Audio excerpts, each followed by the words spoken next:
Welcome to Pastor's Chat today. Well, we're looking at another exciting psalm, Psalm 24. I love this psalm.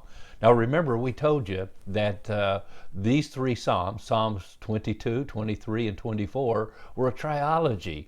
They go together as we look at the shepherd of our lives, the shepherd of our souls, the Lord Jesus Christ. Remember Psalm 22, we found the shepherd as the good shepherd who gives his life for the sheep. The cross is described in detail in Psalm 22. In the parallel passage is John chapter 10, verses 1 through 18, where we read that Jesus says, I am the good shepherd who lays down his life for his sheep. No one takes my life from me. I lay it down of myself. Oh, our good shepherd who loved us so much that he died for us. And then Psalm 23, we find the shepherd as the great shepherd who lives for us, who ever makes intercession for us. He is the one who leads us and guides us, and we can be assured that no matter what we face, he will be with us because he is the great shepherd. He is the Lord is my shepherd. He is Jehovah, Yahweh, the great I am. Oh, I love that. And then we come now to Psalm 24. In Psalm 24, we find that he's the chief shepherd who is coming again for his sheep. He is going to return in glory because it's all his, and he's going to claim it one day, and he's going to claim us as his own, as he already does, but literally when he comes again for us. And we read this actually in 1 Peter chapter 5.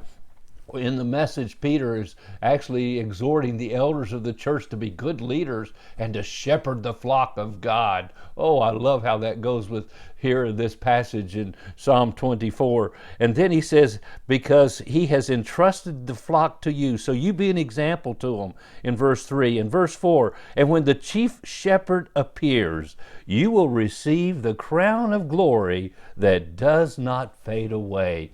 Because the chief shepherd, the one that is in charge, he's the head of everything. He's the King of kings, the Lord of lords, the chief shepherd. No one higher than him. He's El Elyon, the great God that is for everlasting, the one who will come again for his people. And we find here, he will bring his reward with him for his people. So that's what we see here in Psalm 24.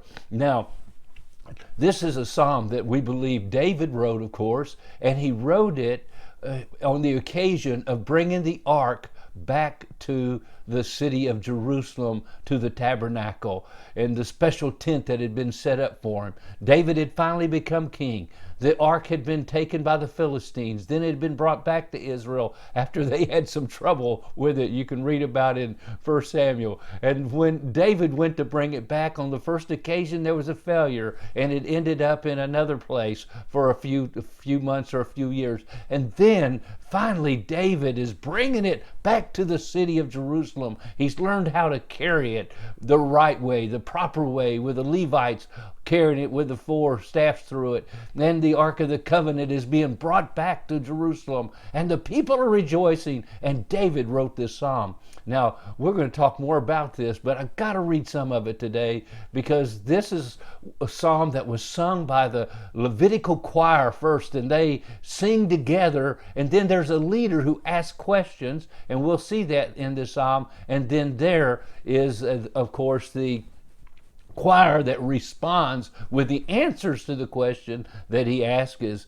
And so verse 1, the earth is the Lord's and all its fullness, the world and those who dwell therein, for he has founded it upon the seas and established it upon the waters. And then the question, who may ascend into the hill of the Lord, or who may stand in his holy place? And then the choir answers, he who has clean hands and a pure heart, who has not lifted up his soul to an idol, nor sworn deceitfully, he shall receive the blessing from the Lord and righteousness from the God of his salvation. And so we see the leader asks the choir answers, and they sing this great chorus as the Ark of the Covenant, the presence of God, is brought into the midst of the people of God.